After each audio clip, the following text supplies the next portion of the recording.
O terceiro dardo de fogo que Satanás lança contra o cristão é sua tentação de desespero.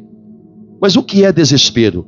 Eu peguei uma tradução da Bíblia, peguei uma tradução do dicionário. Desespero: estado de consciência que julga uma situação sem saída. Desesperança. A segunda definição: estado de profundo desânimo de uma pessoa que se sente incapaz de qualquer ação. Desalento. Então, o que é o desespero? Desespero é quando alguém julga por si só que uma determinada situação da sua vida não tem mais jeito. E por que isso, para um cristão, é um ataque do diabo? Porque a igreja vive pelo princípio de uma bandeira chamada fé. E a fé é a certeza de coisas que se esperam. Hebreus 11:1. A convicção de um fato que não se vê. Quando Satanás consegue levar um cristão a viver o desespero por uma situação que está enfrentando, está levando ele a desacreditar da palavra de Deus. Perdendo esse cristão a única força que o mantém diante de Deus caminhando, a força da fé.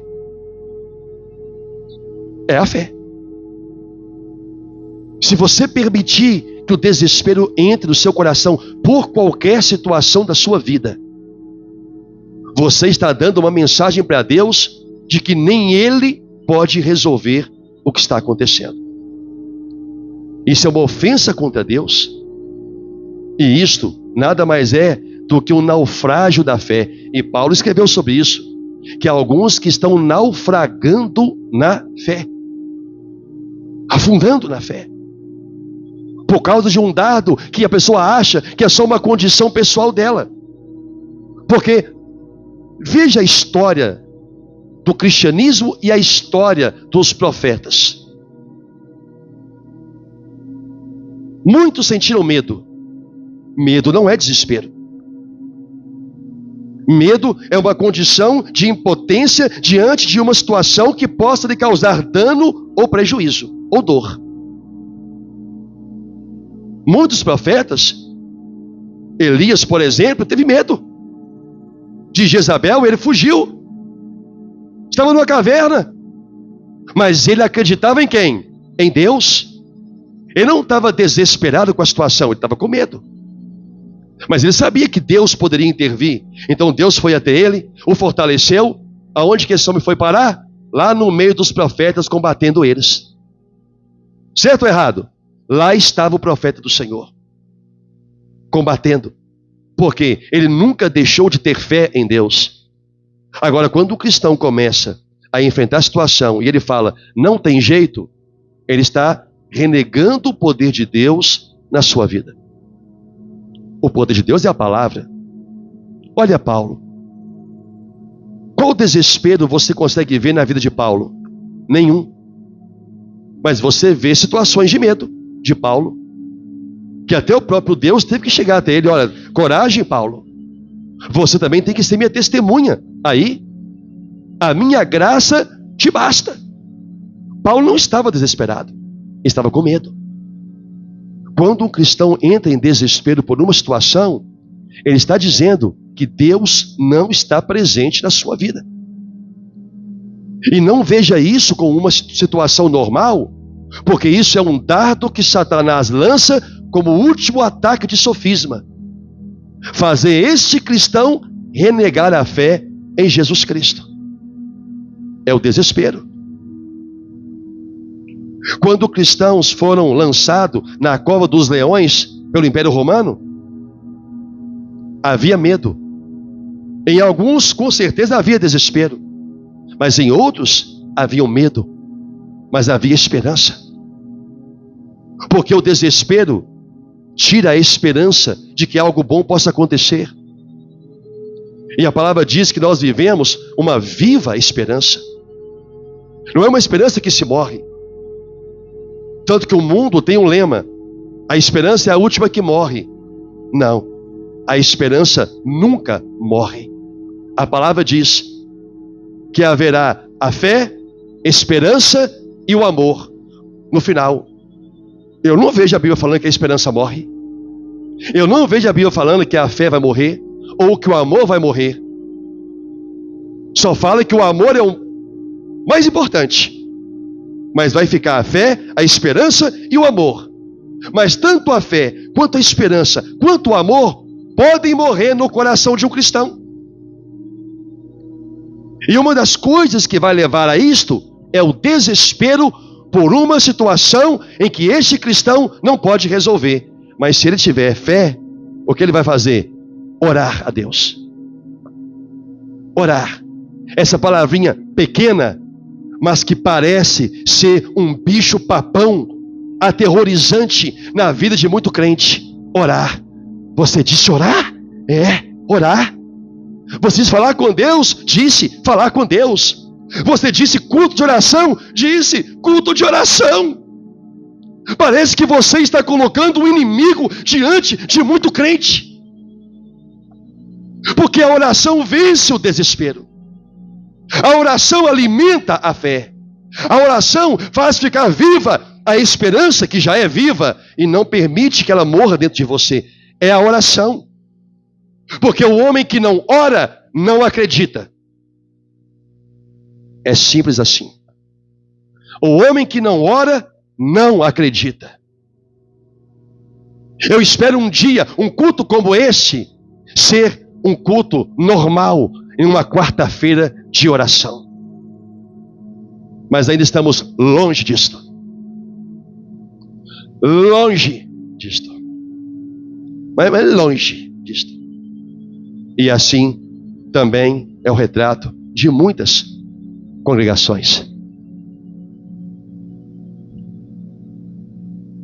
É a fé que nos faz vencer tudo isto.